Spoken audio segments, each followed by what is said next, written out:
cut this out of the show. All right, I think we might be back now. I'm using a hotspot on my phone. For some reason our internet in the house just dropped. So I'll have Terry constantly check it. Once it comes back, we'll come back. So that's interesting. Yeah, that's very strange. Like the whole internet in the house just kind of dropped. So as I was saying, there's a hole at Dretska Park, hole 15 that plays along the road. They don't want you to throw over the road, so they put a Mando on the telephone pole. That I'm fine with, because it is a safety reason. If it's not for a safety reason, I kind of have a bad taste in my mouth for it. I don't think you should put Mandos on there just to have it. Are we back now? 169 or so podcasts, so. Yep. All right, stream is continuing. It looks like we're coming back now. We're back here and on the system. So as you're saying, Mandos for the sake of safety are one thing. Mandos for the sake of forcing a particular shot, which could lead to your overall distaste for most of the USDGC course because of the way in which they're trying to force a particular either style of shot and or approach to a hole. Because there's a Mando on one, which makes you go up, or there was. They may have changed that this year. For a few years, they had added the Mando on one. I was just thinking, like, hole 5, I mean, it's a great hole at USDGC. I hate the Mando on that last tree. Sure. So, if I'm in a position, let me pick the way I want to go at the hole.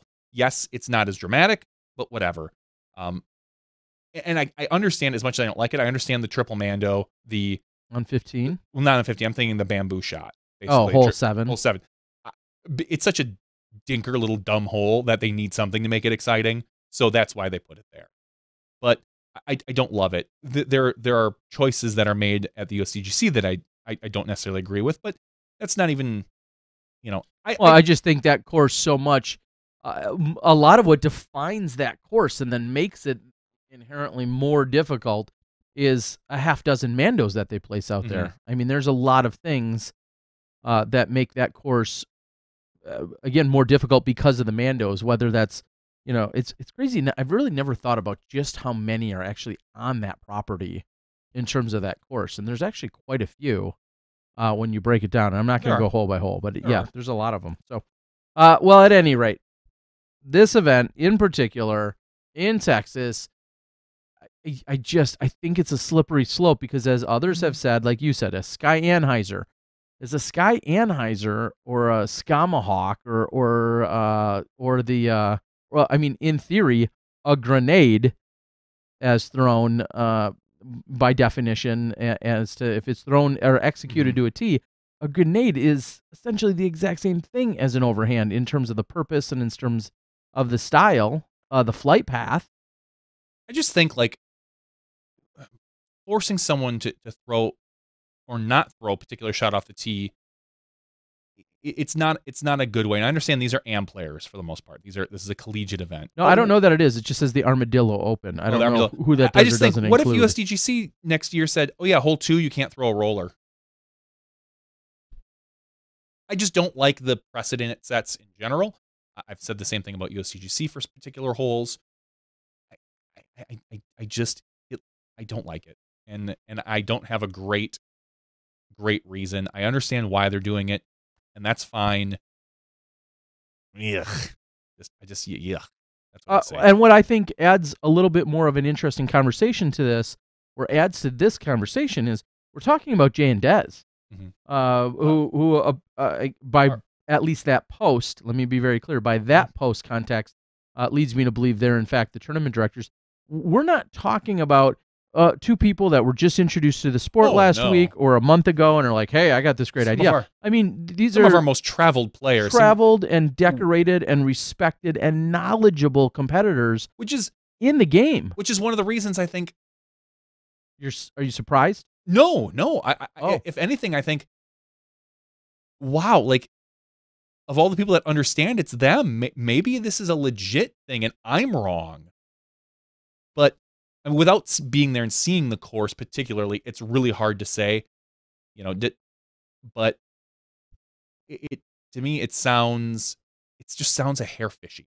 Well, and Disc Golf Nerd, again, just follows along with a forehand and a tomahawk are the same grip.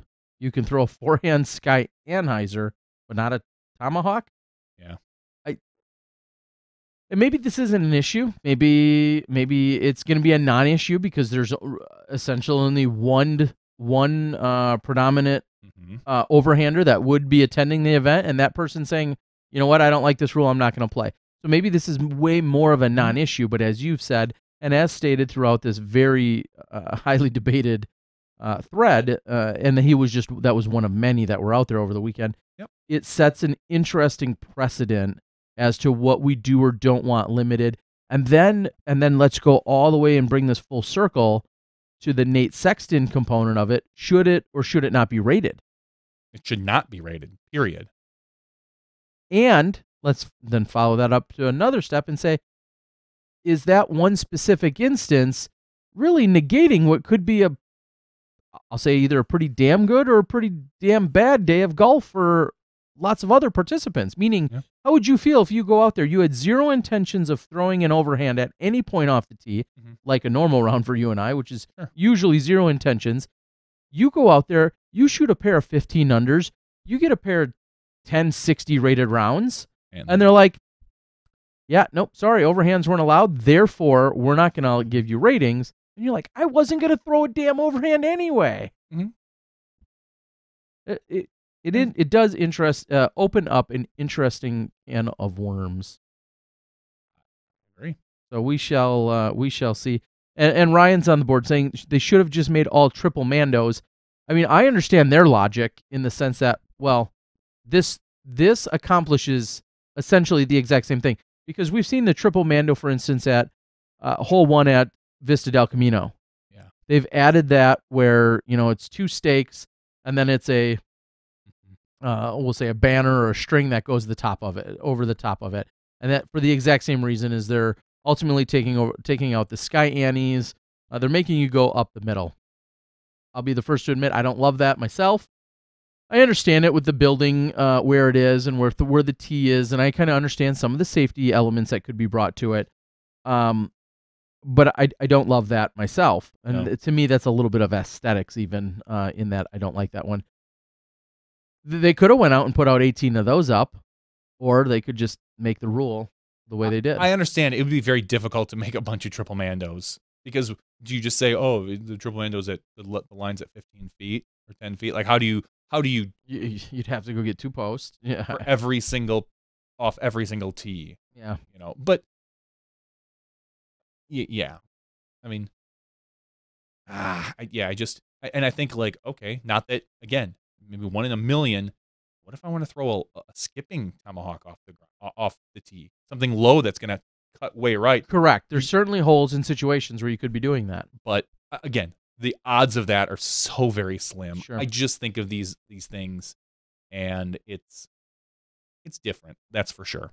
And we're going to see how it pans out. And I'm sure we'll hear from probably Jay or Des. They'll come up and get whatever. So So that was a very, very debated and contested subject throughout the weekend that took place going on. I saw it on Matt Dollar's wall. I believe there were other places where I think the Reddits probably had a field day with it as well. I'm guessing Disc Golf Course Review, which I haven't been to, and I will say I don't think I've been out there in months. I didn't look today to find it, to see what the discussion was. I'll probably maybe do that tomorrow and just kind of chime in. All right, coming in off the board, can you have a horizontal single mando? Meaning like you have to throw above or below something? I would assume you could. Yeah. Like, I think of an open air shelter, for instance, which other than for some novelty, throwing through an open air shelter, I mean, yeah, but maybe by default there's pillars or stands or legs that keep it up. But essentially, if you're saying, nope, you must throw through this open air shelter, that would kind of be like a horizontal line mando. Yeah. And then talk about having quad mandos, throwing through very specific holes or gaps or windows or something like that, or a windmill. Yeah, there's a lot of different ways that can be taken.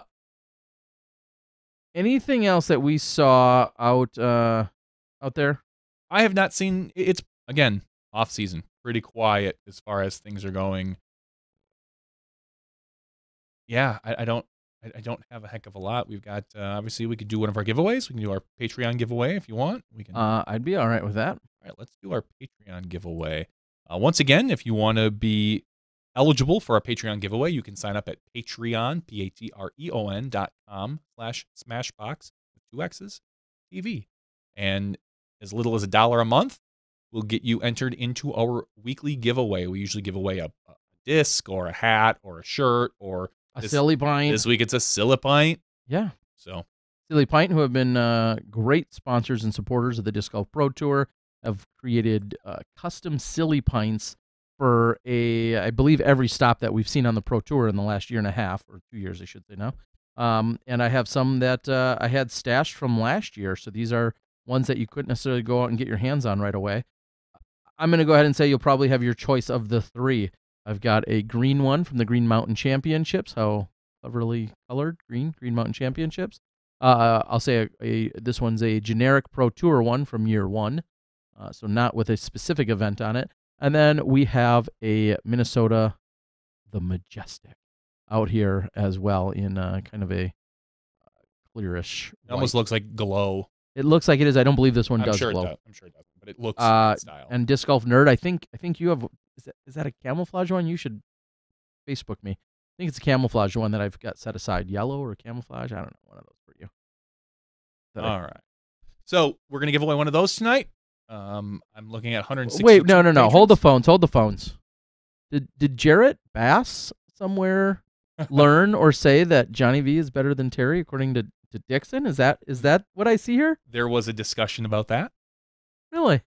So we're talking of Dixon Jowers. Dixon Jowers. That's cute. Okay. So Dixon has his own podcast, On the Box. That's cute. It is.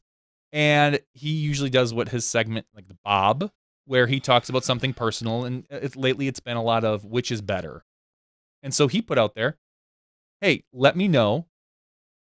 Throw something at me.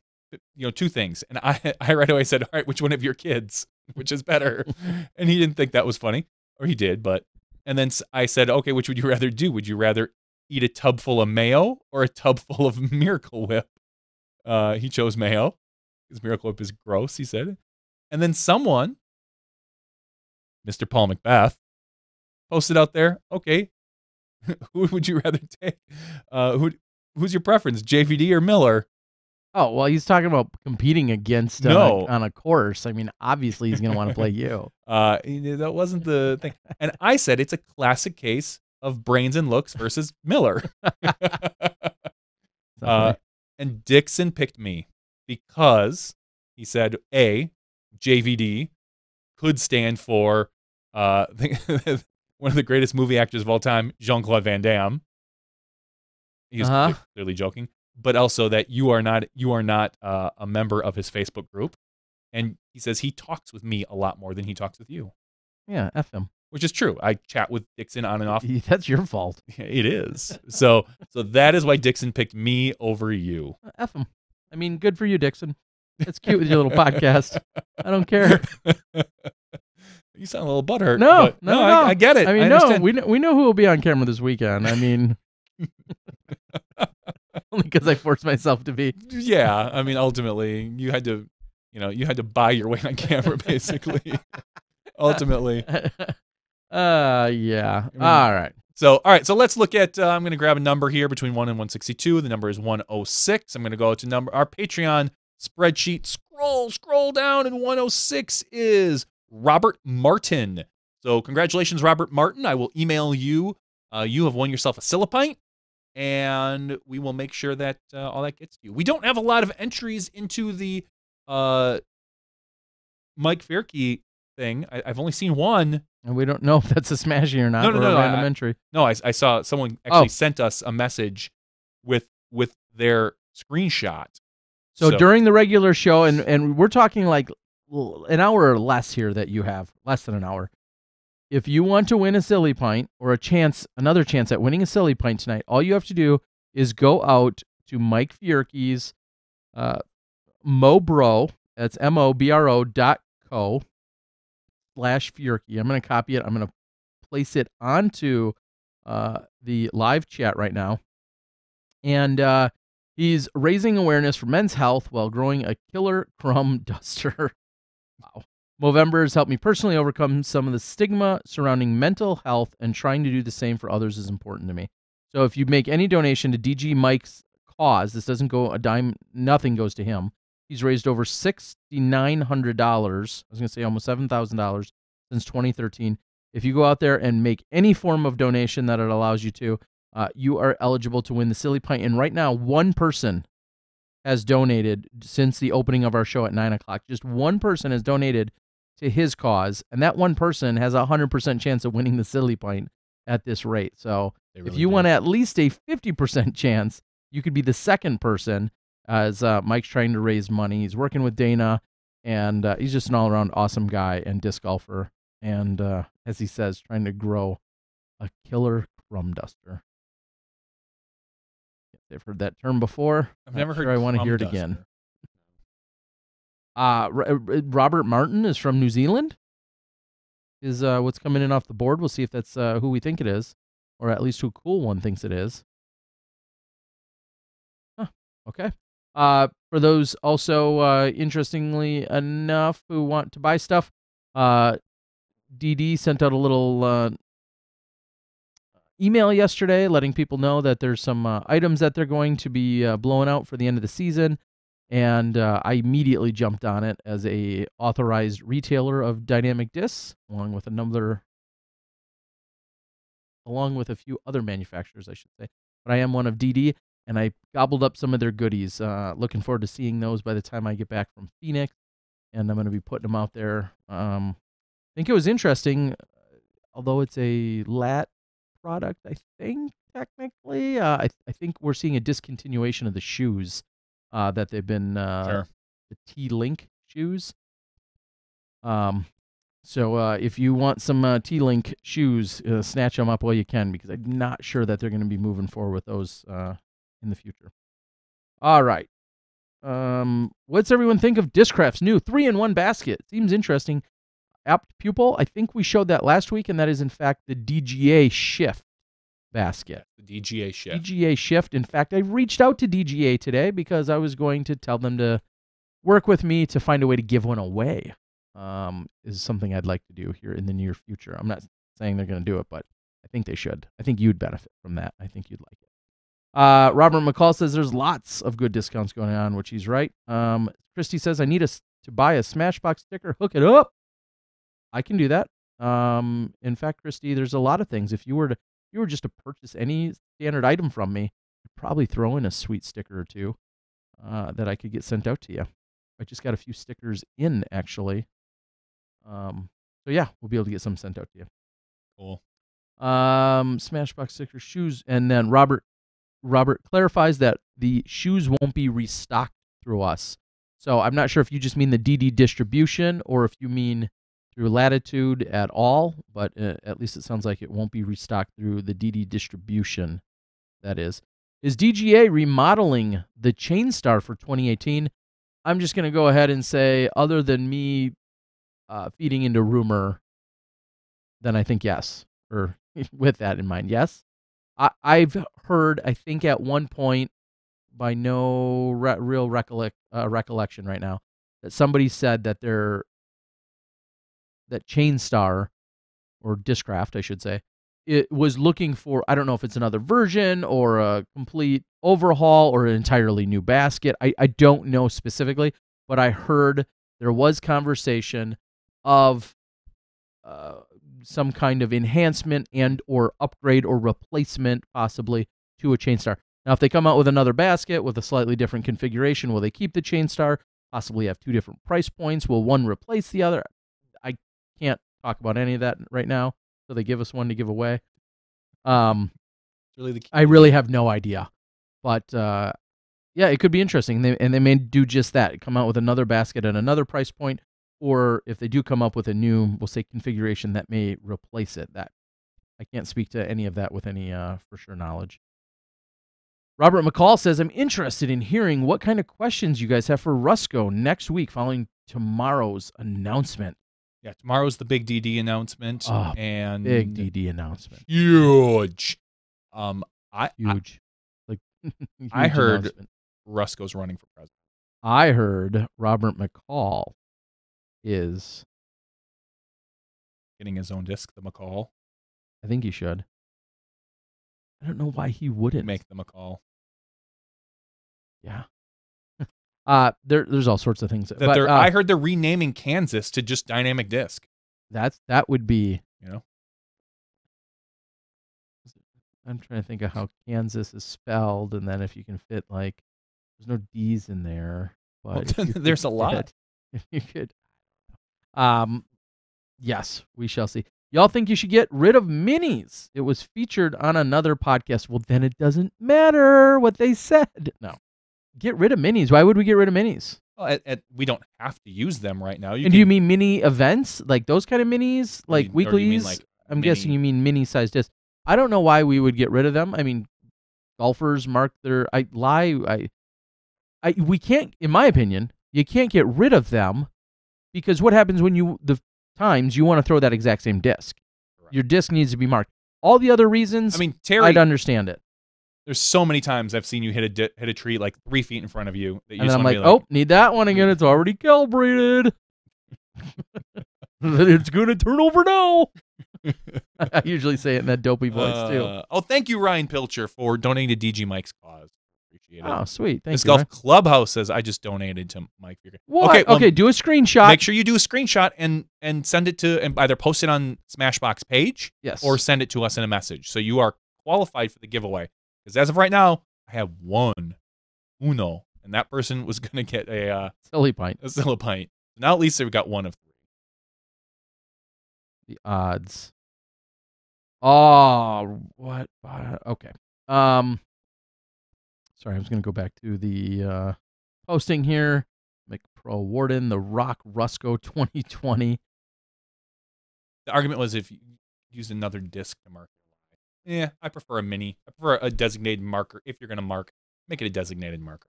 Otherwise, things can be too confusing. You put down a disc. You walk back to your bag. Your group doesn't realize it. You come over and you're like, did I mark that? Did I mark not? That? Did I throw that pink one or did I throw this pink one? I'll mark it just to make sure. Nah, stick with the minis or don't touch your disc. That's my thought. It was passed through the rule committee, just didn't get voted. Okay. The argument was that you could, Robert, tell us now. Spill the beans. No, I know what the announcement is. So do I. It's technically tomorrow in a lot of places. We could spoil it. Oh, yeah, we should probably just talk about it now. No, it would be funny, but not a good idea. But we will have Rusko on the show next week. So anything that hasn't been beaten to death, and even topics that have been, we will be sure to, they're just saving them for tomorrow because that's when their show is. Oh, Answer Man. That's so cute. Even though I think they already recorded that. They recorded today, but I'm sure they talked about it today because they're going to release it tomorrow. You guys.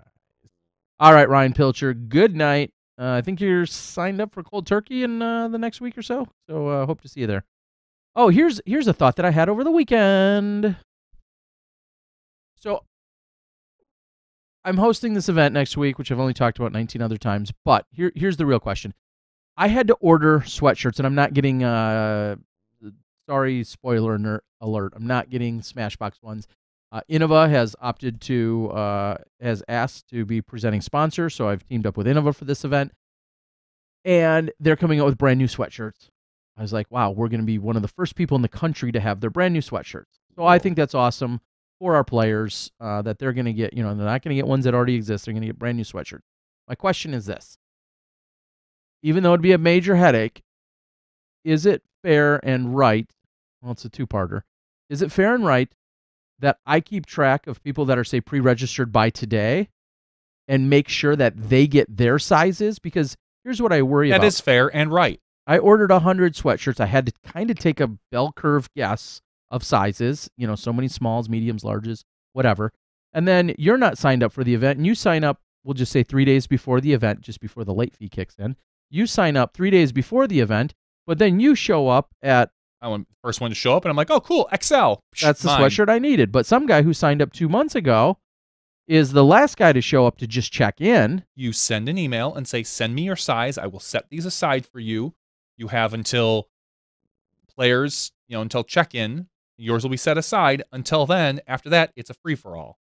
If they don't send you their size, then too bad. They don't get back to you. That's what I would do. Yeah, I was thinking about how I hate that I have to take this guess.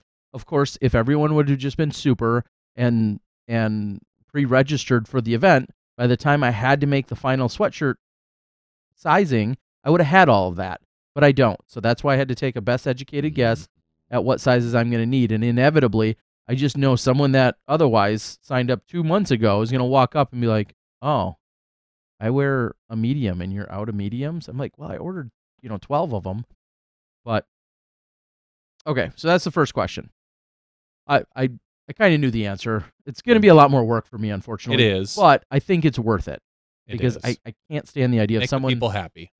Someone that just signed up two days ago, possibly taking the last XL sweatshirt. So here's the next question, and this pertains to someone like myself. I sometimes fit a little more comfortably into a double XL. I know, shocker. I know the camera, with the sizing and 4K here, but I fit a little more comfortably into a double XL. As many people already know, whether you're of that size or not, you may or may not realize that when you get to double XL and triple XL and quadruple XL, at the manufacturer level, they start charging more for those sizes. You pay the same price for a shirt, which I don't think is really fair, for a small as you do for a medium, a large, and an XL, generally. Usually at right around the double or triple XL, they start charging $2 or $3 or whatever, right? So my question is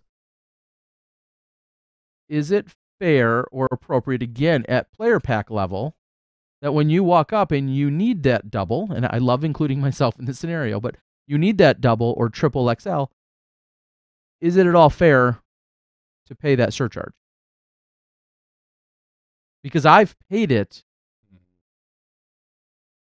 as a... I mean, is it fair? Yeah, it would be fair to make them pay it. Is it awkward? Yes. Do you want... Is it worth it? I mean, for the few that you order... I ordered 24. 24 between double and triples.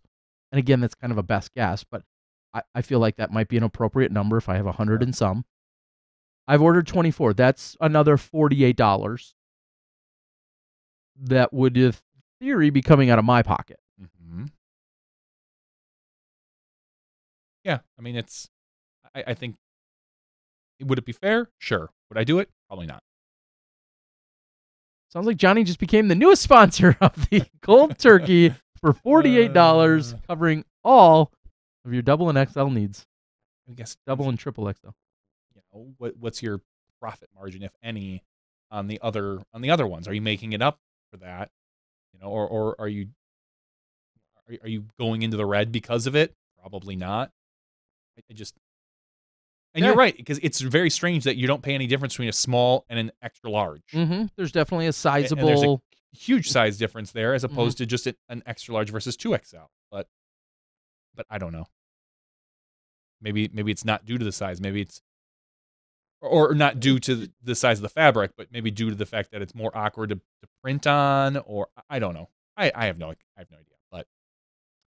question is, are you customizing them at all? I am not in this case.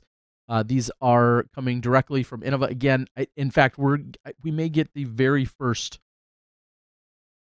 shipment of them. I'm hoping, in fact, that my players are going to be the first people in the country to get their hands on them. I know it's going to be cutting it really close from when they're coming in to how they're turning around and coming right back out for my event.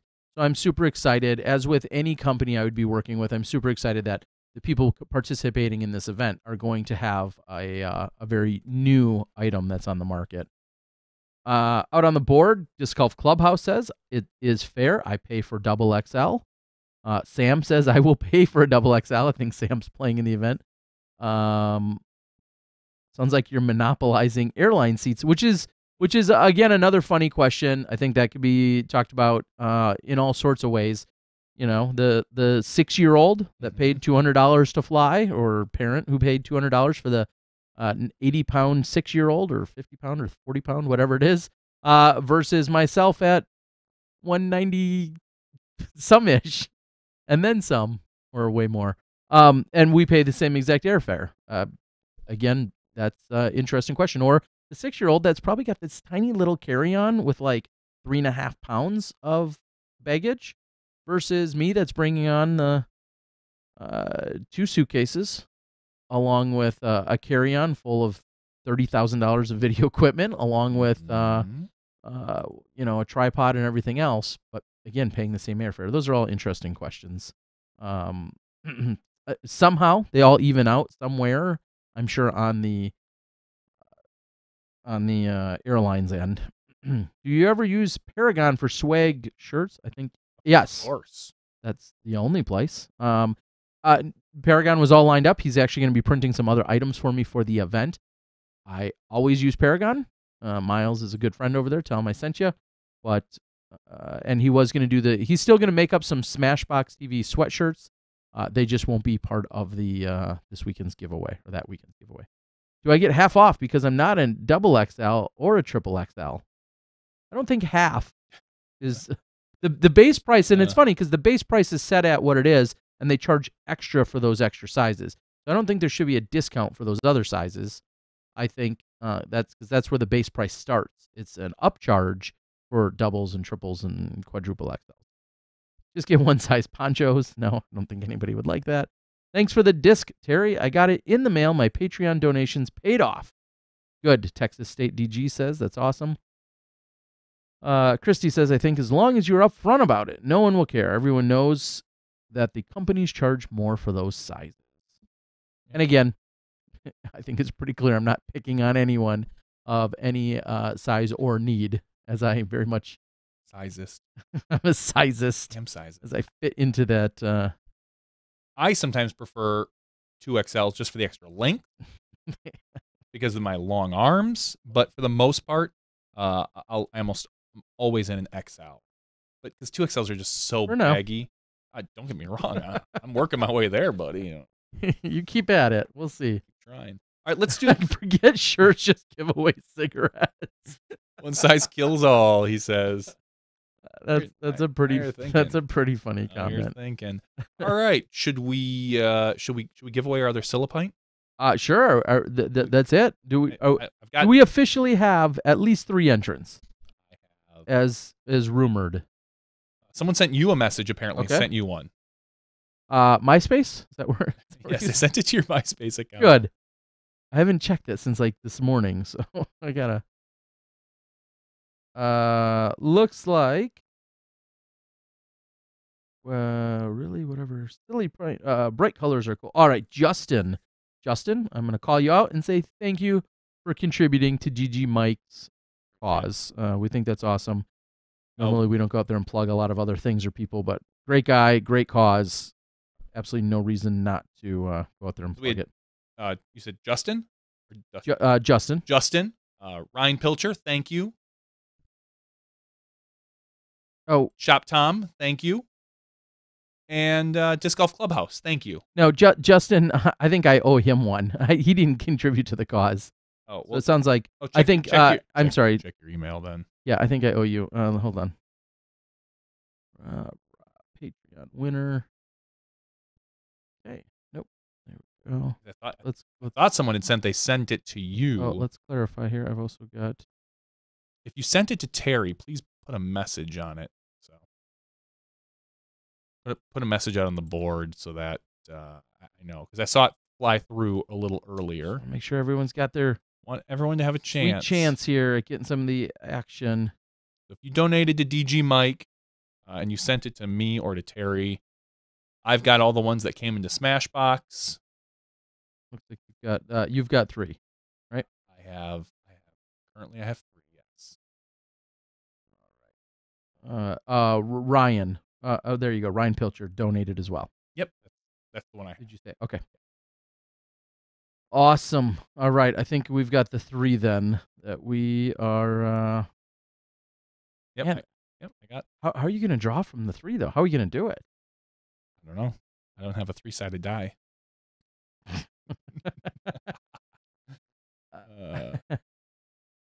All right. Well, I think we should somehow randomly assign the 3 numbers to them and then do a random.org for the 3. All right, yeah, we can do that. We will sign. I'll just look at. Go by name length. So the longest name length is number 1. Second longest is number 2, and third longest is number 3. Why not just the order I got them? You could do that too. That's easier. I don't want to count numbers because they're all like about the same length. This is why we don't do it. This is why we don't do it live on the air. All right, so number 1 is Shop Tom. Number 2 is Disc Golf Clubhouse. And number 3 is Ryan Pilcher. So please, if I'm missing you, you've got like 30 more seconds. Yes, 30 more seconds at most. And then we're going to be drawing for our sweet Silly Pint giveaway. I don't know how much these weigh. Some people have asked, like, what's the deal with them? They're made out of some silicone type thing. They're dishwasher safe. They don't retain any form of flavor, which is awesome. And they're bendable, whatever. Like, I've heard people drink alcohol out of these. And sometimes when you're drinking alcohol, your coordination slips. And like my wife this weekend. I'm not gonna go there. But yeah, so these are awesome. And if you're attending my event, there might be an exclusive new product from Silly Pint that shows up at my event next weekend. That's awesome. Part of the player pack. All right, someone said we should do this live online, so I'm going to pull up random.org. Get it. Michael Mack says Disc Golf Clubhouse. Yep, I got that one. All right. He is number 2.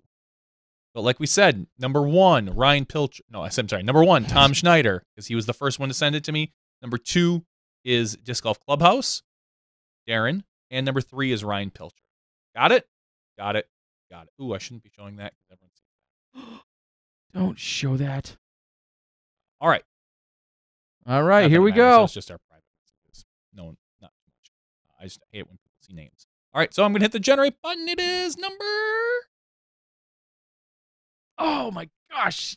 The chances. Number the 2. Odds. Number 2. I'm going to hit it a couple more times to make sure. See, there's 1 and 2. It will do all the numbers, 2, not just before. 1, apparently, there 3 we go. Finally. So, yes. Number 2. Number 2 is the... Get off there. You're working this really well. I am. You want me to start pressing buttons? Wow, it's number 2. So Darren, you win. Congratulations. Thank you very much for your contribution to DG Mike. We really appreciate it, and hopefully it helps him out. He's a good guy. Yeah, so shoot me a message, please, via Facebook or even on email or Facebook. Shoot me a message. I'd like to get it shipped out tomorrow so that I'm going to be all up to date with my shipping before heading out to the Next Gen Tour finale event. Yay. Yay. All right, I don't know that we have much more. I guess you've been under a rock if you haven't heard my plugs to go out there and watch the PLO footage. Thanks to Trent. Thanks for that whole staff. But there's a little montage, round 1, and then second round shot-by-shot coverage. I do some commentary. I finally listened to the video, not on my phone or on my own laptop. And I've got a great laptop for editing. I've had it for a little over a year. The speakers and nuts. the included headphone jack. Really? The headphone jack too? When I put them on, I mean, it just all sounds kind of the same to me. Okay. And it doesn't help that I'm deaf in one ear. So I listened to them. I guess it still went through my phone into my car. And I thought the audio was great. But I'm looking for feedback. There's a certain way that I've been doing the voiceovers lately. I run it through a soundboard, but I don't really do any major adjusting to it. And I'm looking for legitimate, candid feedback as to the audio levels on the commentary. So if you have any thoughts, ideas, suggestions, or feedback, good or bad, please let me know, because I genuinely don't know. I don't have a great way to test it. I think it sounds good. I kind of confirmed that on a second source today. I listened to it. But I'd like to know if anybody's got anything you want to add. This weekend, You're going to see a little bit of some highlight footage and some stuff from the Next Gen Tour from the first 2 days. On Saturday night, I believe you're going to see a live podcast of sorts from me for the Next Gen Tour. That's going to take place Saturday night. And then Sunday, again, live broadcast for the final round. Be on the lookout for the for Smashbox to have our stuff out on the FNTSY network, and us to reach out and hopefully you guys to be able to blast them with some positive feedback on Twitter and their Facebook page. Would appreciate that. So let's get disc golf out there and more exposed to the average everyday Joe. That's watching fantasy stuff. Watching fantasy sports stuff. And stuff. All right, guys. I think we're going to cut it. Final roll call from anyone else or final input from anyone else. It looks like everyone's got it out there. What you guys need. I'd like to thank Robert McCall for always being on the board, along with all of our regular Smashies. Disc Golf Clubhouse, I think this might be one of the first times we're seeing you chime in. If not, he said it's been a long time since he's caught us live. Okay. So, and then he we wins appreciate tonight, you being here. so. And then you win. And then Amp Style, we appreciate you being here. Cool One, regular, of course. Zach, know we see you quite a bit. Sam, looking forward to seeing you at Cold Turkey. Thanks. Ryan Pilchers called it a night.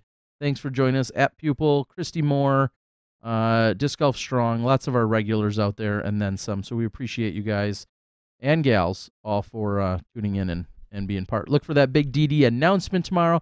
Again, we'll have the follow-up interview with him come next Tuesday when we talk with Jeremy Rusko and some of the big news that has since then unfolded. So for Johnny V and myself, Terry Miller, the Disc Golf Guy, that's podcast 169's after show.